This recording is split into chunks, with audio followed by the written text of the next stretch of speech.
esta clase no es tan, no es tan extensa. Eh, Vamos a comenzar con antimicrobianos. Voy con antimicrobianos. Voy a cerrar acá.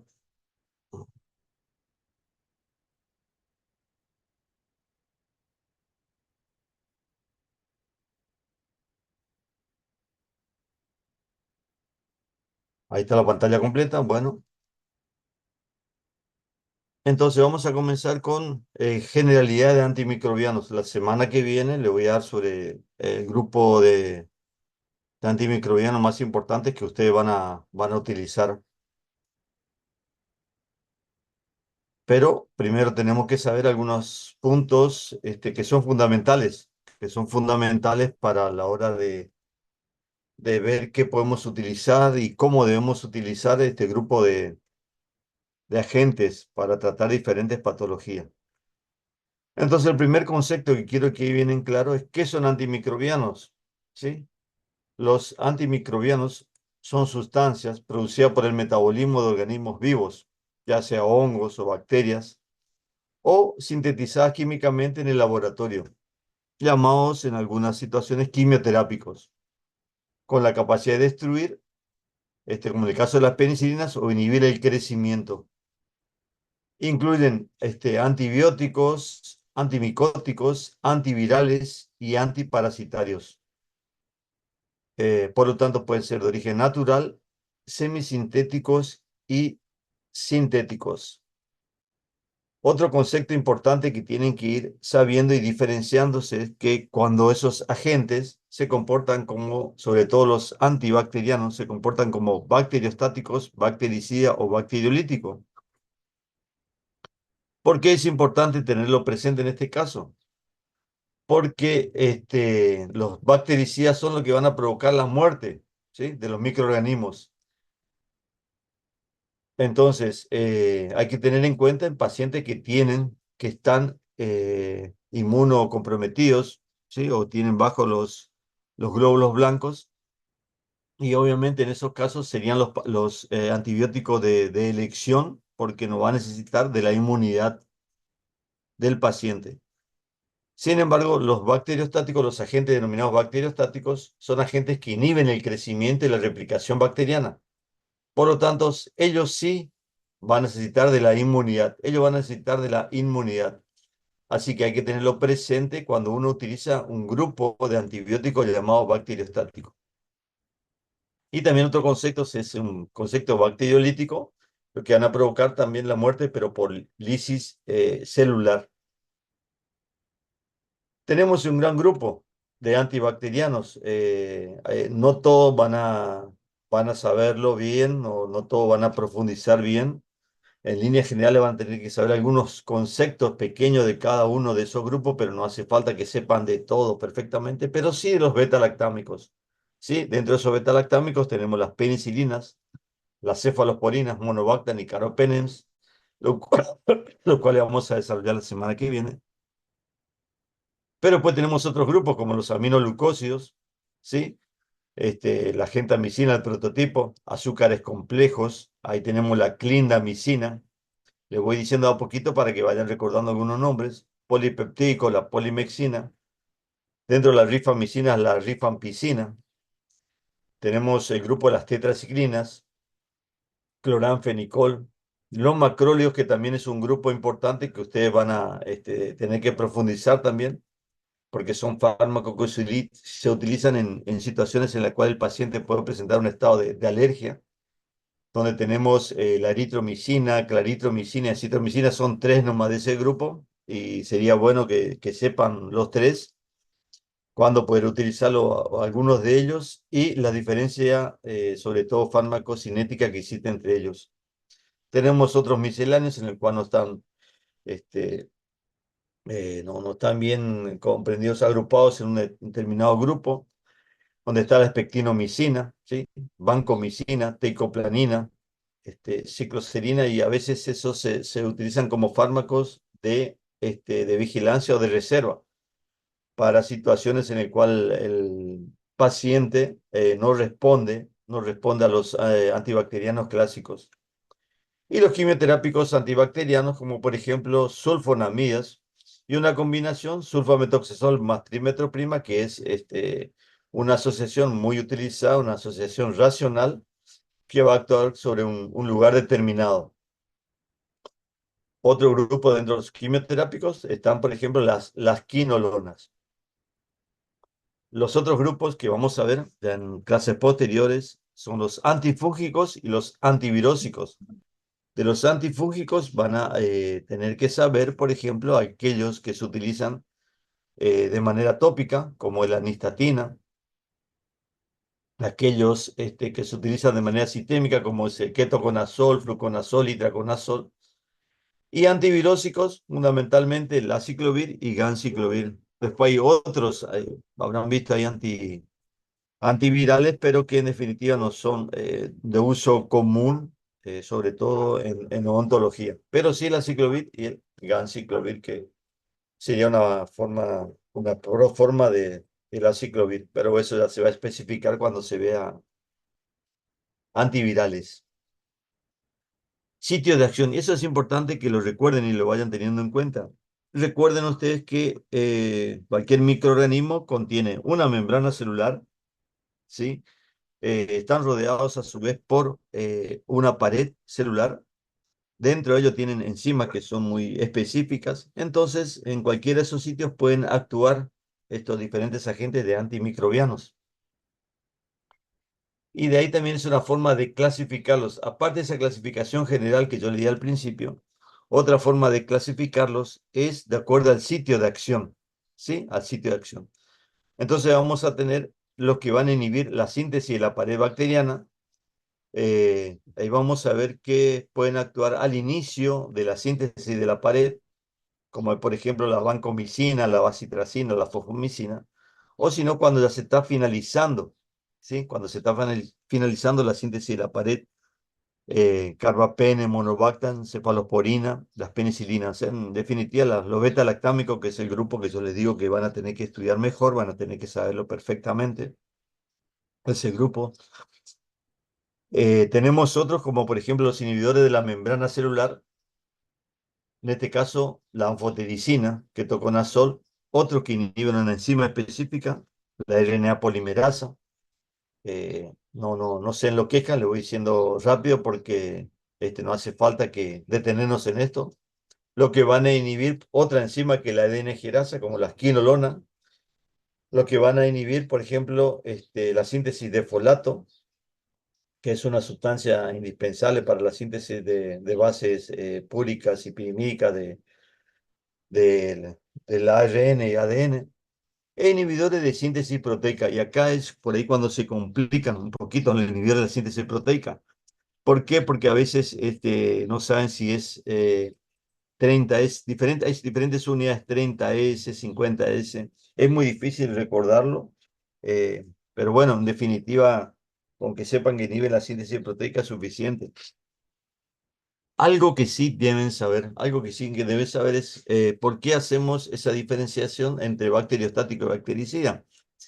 En líneas generales, entonces, el bacteriostático, lo que van a eh, causar la disminución del crecimiento de la bacteria, en algunas situaciones no deben ser utilizados con agente bactericida, sobre todo cuando ese agente bactericida que actúa sobre la membrana, la pared celular, eh, actúa sobre la fase de crecimiento, o sea, la parte en la cual eh, ese, esa bacteria está necesitando de su crecimiento.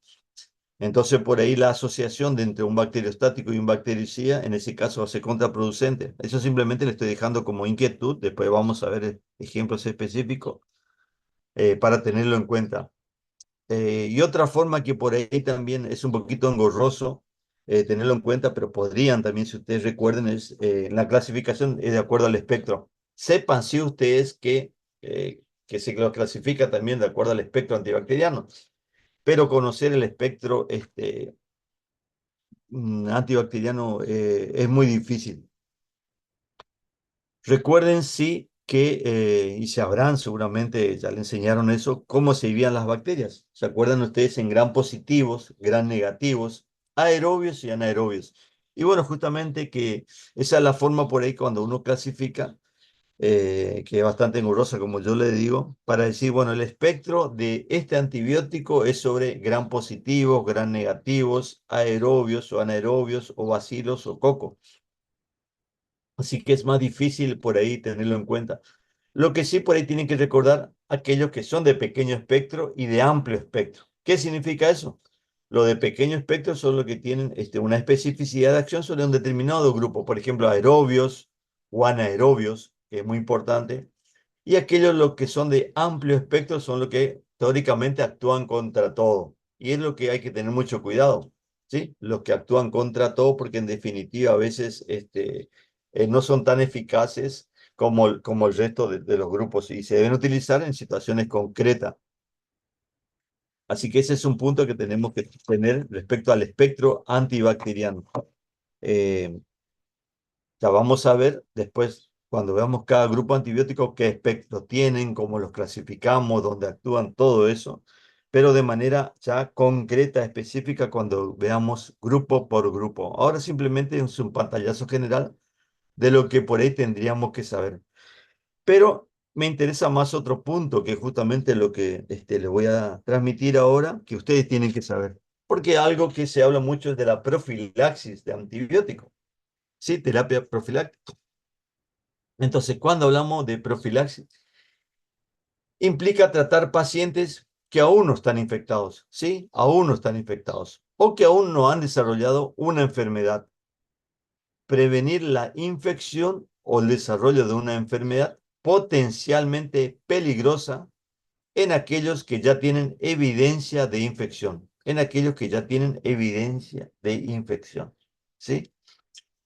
La profilaxis posterior a la exposición se puede usar para proteger a personas sanas a la adquisición o invasión de un microorganismo específicos a lo que están expuestos, ¿sí? Entonces, a veces uno utiliza una profilaxis y dice es posterior a lo que realizó, a lo que hizo, pero en ese caso se hace cuando una persona está sana, está expuesta a la posibilidad de que se pueda contagiar. Y es el caso típico, y tómenlo siempre eso como ejemplo, en caso de pacientes donde va a una zona endémica y hay mucha meningitis, por ejemplo, por meningococo.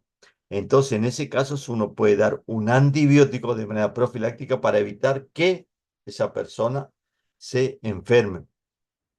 Ahí se podría hacer una terapia profiláctica.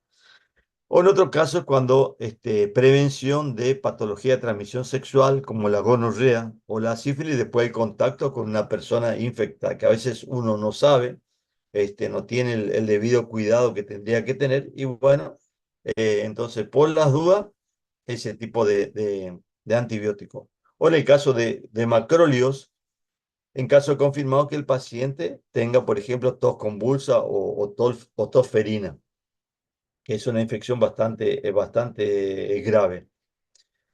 Entonces, eso me gustaría que vienen claro, porque lo que nosotros tratamos de hacer siempre es un tratamiento empírico, un tratamiento empírico. O sea, tratamiento empírico significa que no existe un conocimiento exacto de ese tipo de germen que está causando la infección. Uno sospecha que puede estar causado por un aerobio, por un gram positivo o un anaerobio.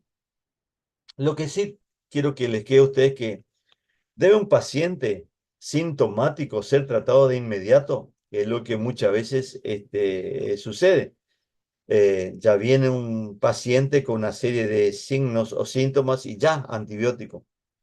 Entonces, esa acción refleja para asociar fiebre con infecciones y prescribir una terapia antimicrobiana sin mayor evaluación es irracional y potencialmente puede llegar a ser peligrosa. Entonces acá vamos a tener en situación dos situaciones fundamentales y ténganlo bien presente. En algunas enfermedades con riesgo bajo, se puede esperar unos días. Estos pacientes pueden esperar las pruebas microbiológicas correspondientes sin un tratamiento empírico, ¿sí? Sin dar un tipo de antibiótico para ese tipo de infección. En cambio, si los riesgos de esa patología son altos y basados sobre todo en el estado inmunitario del paciente u otros factores de riesgo, entonces sí se puede iniciar una terapia antimicrobiana empírica. Lamentablemente, esta situación muy pocas veces ocurre y a la mayoría de las personas que tienen un proceso, está iniciando un proceso infeccioso, a todo el mundo se le da antibiótico, sin saber siquiera si era de origen bacteriano o de origen viral, ¿sí? Y es el gran problema mundial que tenemos en todas partes, en todas partes. Terapia definitiva como con patógeno conocido. Entonces, una vez que se ha identificado un patógeno y se dispone el resultado de susceptibilidad, la terapia debe simplificar el antibiótico específico. ¿Sí? Este antibiótico es para este tipo. ¿Sí? Se hizo la prueba de susceptibilidad y bueno, se da el antibiótico específico. Se prefiere obviamente la monoterapia para disminuir el riesgo de toxicidad y la aparición de patógenos resistentes. Siempre traten de hacer en monoterapia. Dosis adecuadas y horarios de dosificación para maximizar la eficacia y minimizar la toxicidad. Además, la duración de la terapia debe ser tan breve como sea necesario. Ese es otro tema también a tener en cuenta, el tema de la duración. La terapia de combinación que a veces se hace es una excepción en lugar de una regla, ¿sí? Entonces, aislado el patógeno, no debería haber ninguna razón por la cual usar múltiples antibióticos, excepto cuando la evidencia sugiera lo contrario. ¿Y cuándo puede suceder? ¿Cuál sería la excepción? Cuando existe prevención de la resistencia a la monoterapia, cuando hay una aceleración de la rapidez de la muerte microbiana, uno necesita destruir lo más pronto posible a ese microorganismo, o uno quiere potenciar la eficacia terapéutica mediante el uso de interacciones sinérgicas o mejorar la muerte por un fármaco en función a esa resistencia generada por el microorganismo. Y en otros casos también para reducción de la toxicidad, ¿sí? Entonces, cuando uno necesita utilizar dosis más alta, por ejemplo, de un antimicrobiano para causar la muerte, entonces uno ahí puede utilizar un segundo fármaco para disminuir la dosis del primero, así evitando su toxicidad. O sea, son situaciones concretas donde uno puede utilizar una combinación de fármacos. Todo esto va a quedar, le va a quedar, así que para después recordar y ver en qué situaciones uno puede llegar a utilizar una combinación. Y no como hacemos por ahí que utilizamos varios fármacos, sobre todo en pacientes ambulatorios. Una cosa es un paciente internado, una cosa es un paciente que está bien controlado, donde viene un especialista, un infectólogo, y otra cosa es un paciente ambulatorio que muchas veces de esas infecciones que se agarran a la comunidad no son tan graves y que es poco tiempo, prácticamente una evolución favorable. Como hubo un gran problema con el tema de la prescripción de antibióticos, surgió una ley que hizo el Ministerio de Salud de la Nación, la 27680, que es para la prevención y control de la resistencia a los antimicrobianos. Entonces, esta normativa tiene por objeto promover el uso responsable de antibióticos desde un enfoque integral y multidisciplinario. Eh, Desde el año pasado se sancionó esta ley y obviamente es una ley nacional, pero ahí está también otro problema, que cada provincia tiene que legislar sobre esa ley, a ver si la hace propia o no la hace propia. Y por otro lado, también no se olviden que tenemos diferentes obras sociales, donde algunas obras sociales también en base a la ley nacional y en base a la legislación provincial, si lo hace o no lo hace propia. Algunas lo hacen propia, otras no lo hacen propia. Entonces, ¿y qué consistía? Fundamentalmente para tener una especie de seguimiento y saber cómo se están utilizando esos antibióticos. Es que prescriba un antimicrobiano, deberá entregar al paciente la receta original y una copia o un duplicado para que ésta quede archivado en la farmacia. Entonces, cuando venga un registro a nivel nacional o provincial, se verá, bueno, este antibiótico fue utilizado para tal persona con tal diagnóstico. Y así uno va viendo, evaluando si se están utilizando bien o se están utilizando mal los antibióticos. Por eso le digo que a pesar de que es una ley que se dictaminó a nivel nacional por el Ministerio de Salud de la Nación, no todas las provincias adhirieron a ese caso y también, inclusive, no todas las obras sociales adhieren a ese tipo de ley de receta, de un duplicado de la receta de un antimicrobiano. En el 2019, la OMS respecto de los antibióticos que ser utilizado de manera específica, concreta, de manera adecuada, por utilizar un término, hizo una lista de medicamentos esenciales para ayudar a la decisión de qué antibióticos utilizar y cuándo. Los categorizó y los clasificó en tres grupos: antibióticos de acceso, ¿sí?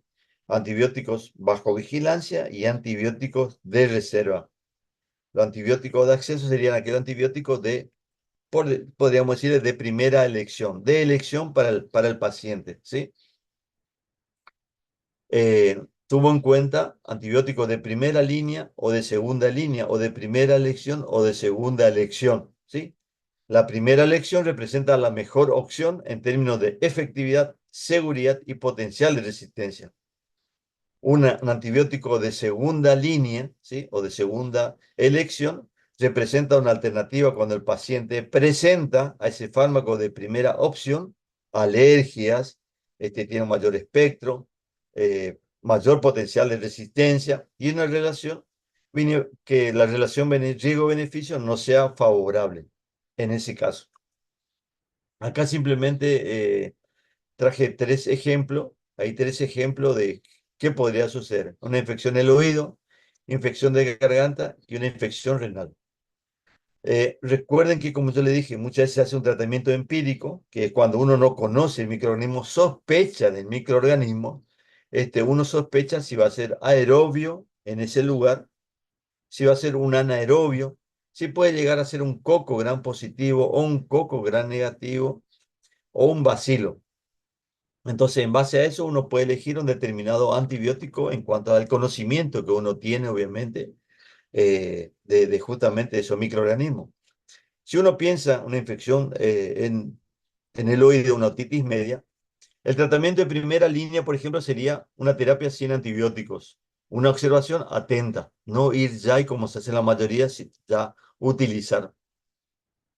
Después de 24 o 48 horas, si se debiera usar antibióticos, el de primera opción sería antibiótico amoxicilina, ¿sí?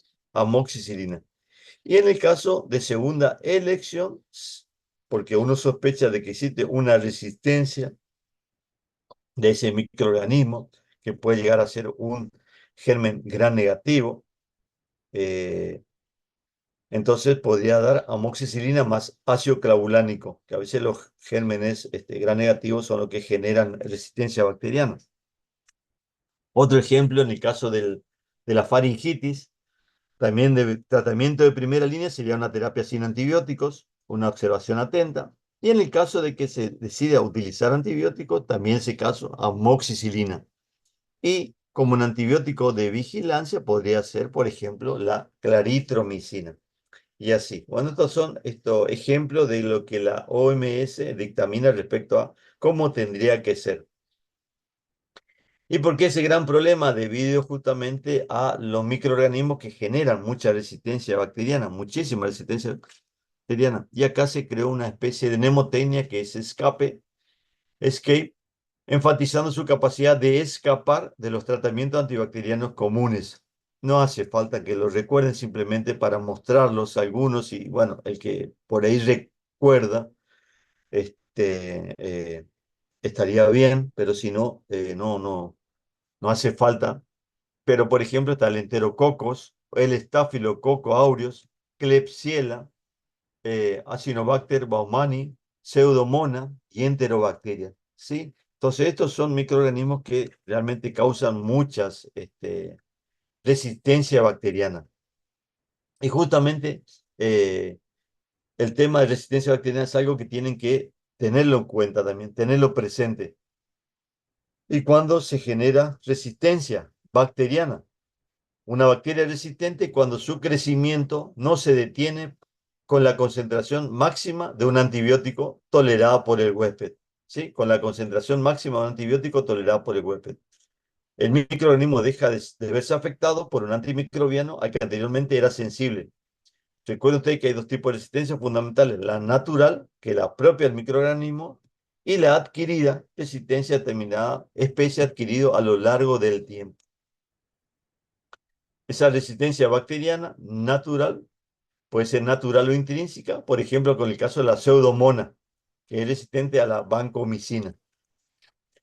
Puede haber por alteraciones genéticas, donde hay mutaciones espontáneas, micobacterias, por ejemplo, la micobacteria de tuberculosis o leprae, eh, resistente a la rifampicina, o transferencia de material genético, o alteración de la expresión de proteínas.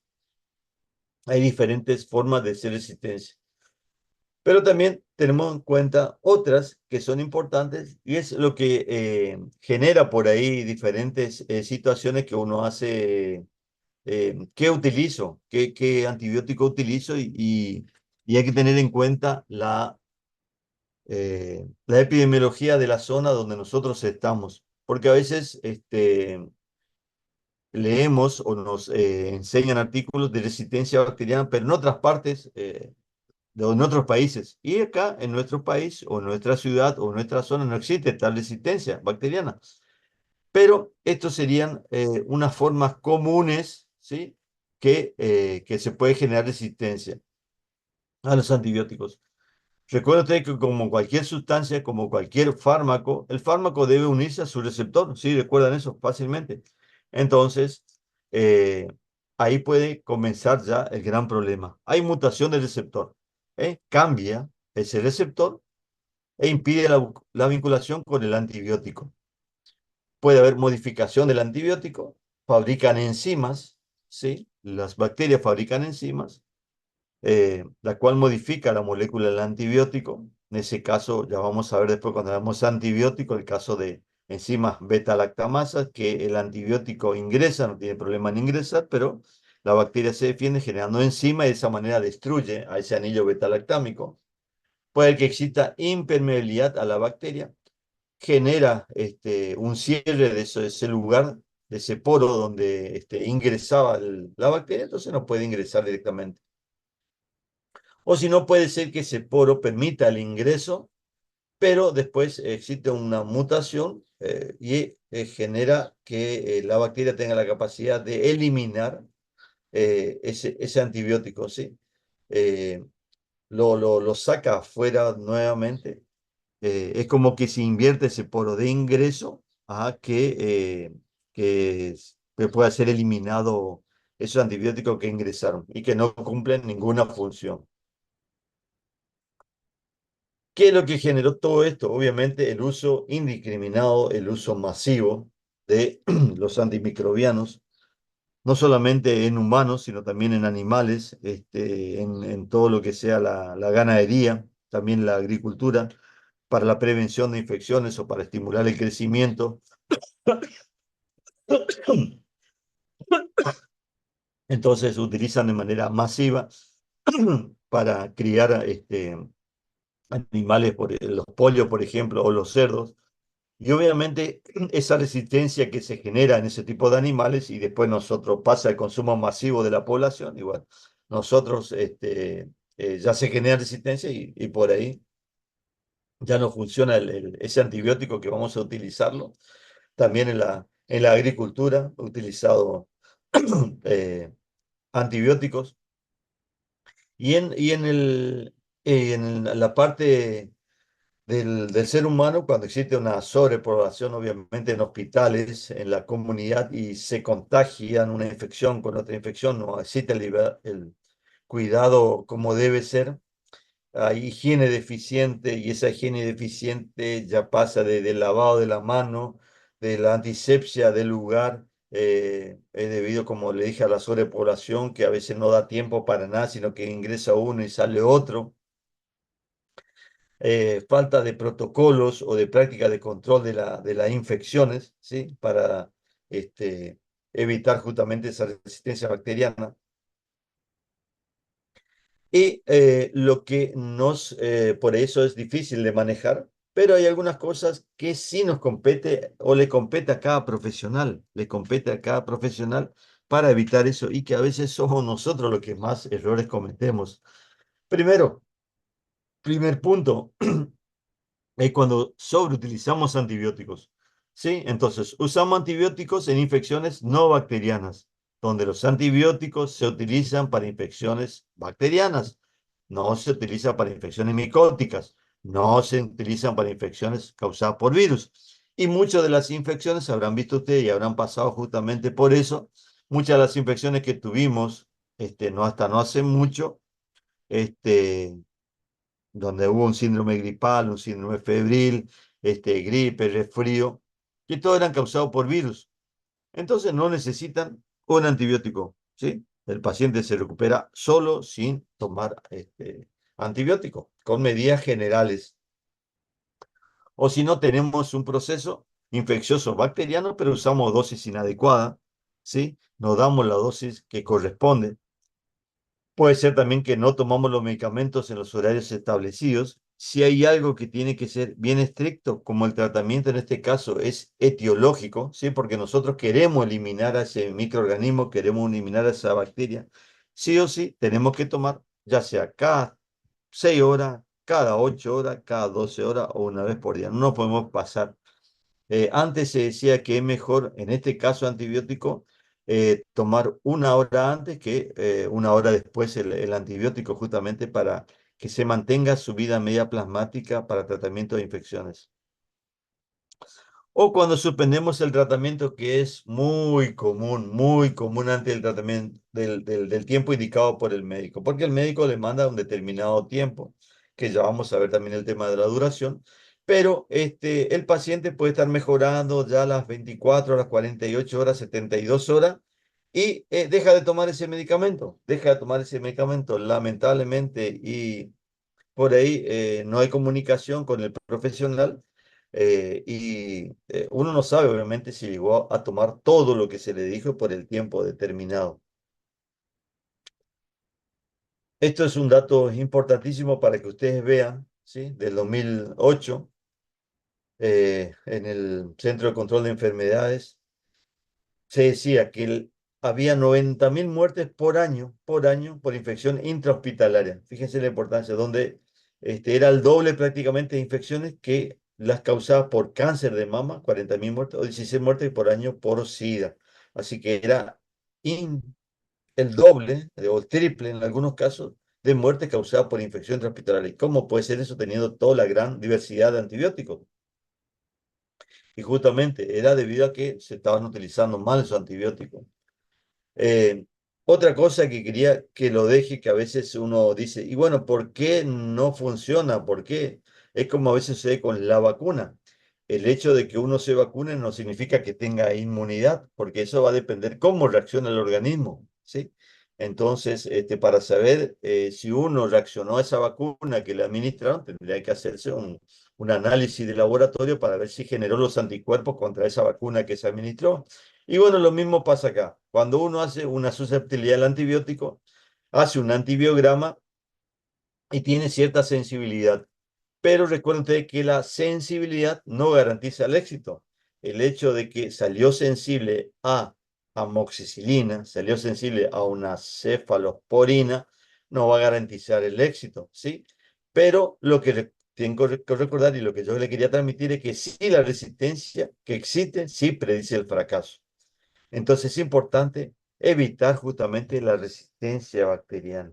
Es importante conocer en nuestro medio, en el medio donde uno trabaja, qué tipo de resistencia hay, si es que hay, a los antibióticos que uno puede llegar a utilizar. A veces uno se encuentra en un determinado lugar, llámese un centro de atención primaria, en el interior, y lamentablemente no cuenta con todos los recursos, donde tampoco no hay ni farmacia, hay simplemente un dispensario un botiquín y no están todos los antibióticos y bueno. Es el tema por las dudas, por las dudas.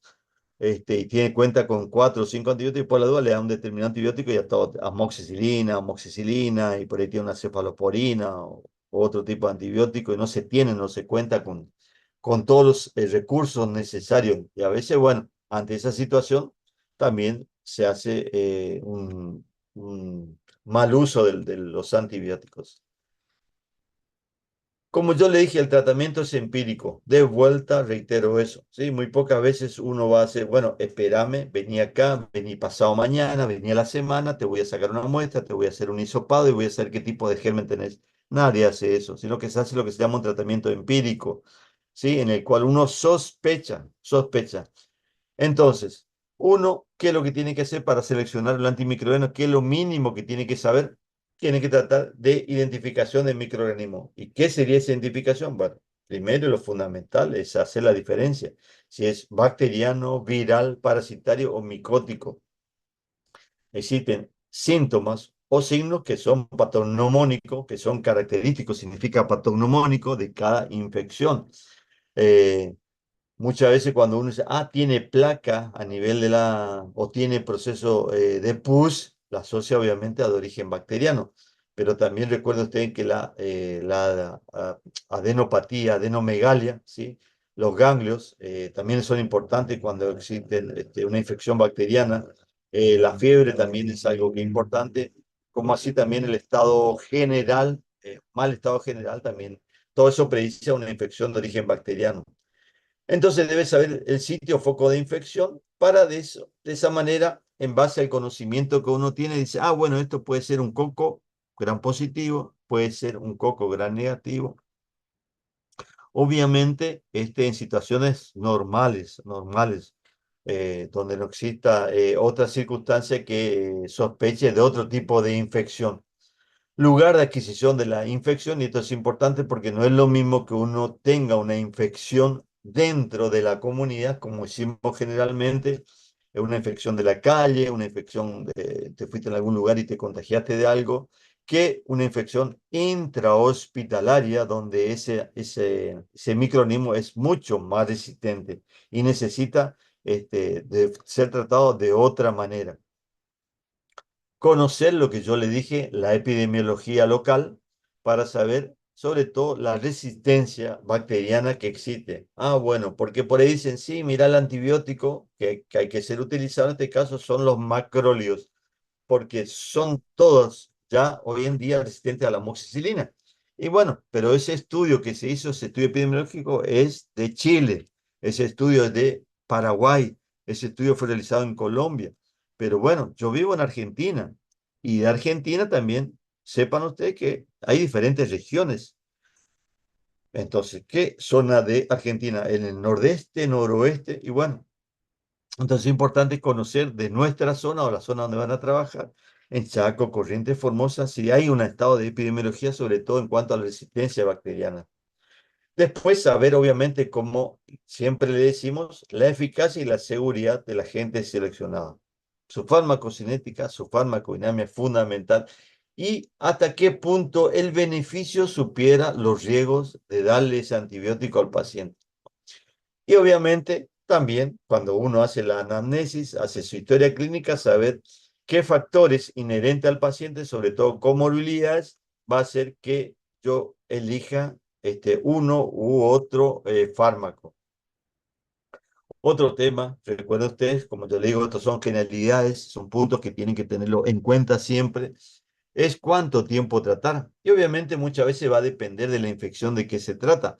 A veces se hacen tratamientos más cortos, a veces se hacen tratamientos más largos, ¿sí? Hay patologías que son más graves, otras que son menos graves. Una cistitis, que es una infección de las vías urinarias bajas, no podemos comparar con una pielonefritis, que es una infección, por ejemplo, del riñón. Sí, no es lo mismo una infección en la vejiga que en el riñón. Entonces, por ahí el esquema de tratamiento van a tener diferentes duraciones. Pero recuerden que los tratamientos a cortos plazos pueden ocasionar recaídas. Y los tratamientos a largo plazo también aumentan el riesgo de eventos adversos. O sea, hay que saber bien cuánto tiempo tratar, tener idea. Y ese uso de antibiótico por tiempo inadecuado, de más o menos, puede aumentar el riesgo de resistencia bacteriana en ambos casos. Duración del tratamiento. Se utilizan duraciones fijas o estándares, condicionadas exclusivamente por el síndrome infeccioso a tratar. Es sencillo para recordar, por ejemplo, esquema de múltiplo de 7. ¿Sí? Que tome por 7 días, por 14 días, por 21 días, múltiplo de 7, ¿sí? O para no olvidarse de 5 dedos de la mano, 5 días, 10 días, 15 días, entonces son fáciles de recordar. Teóricamente, lo que más se generaliza el tratamiento es de una semana, mínimamente, ¿sí? A pesar de que en algunos antibióticos se puede utilizar tranquilamente 5 días. Así que eso es algo simplemente a manera de recordar, porque ustedes van a decir, ¿y por qué no hay esquema de 4 días? ¿Por qué no hay esquema de 6 días? ¿Por qué no hay esquema de 8 días? ¿Sí? Que podría ser también de 12 días. Pero justamente es para no olvidarse, más fácil, esquema de múltiplo de 7 o de 5 que son los dedos de la mano.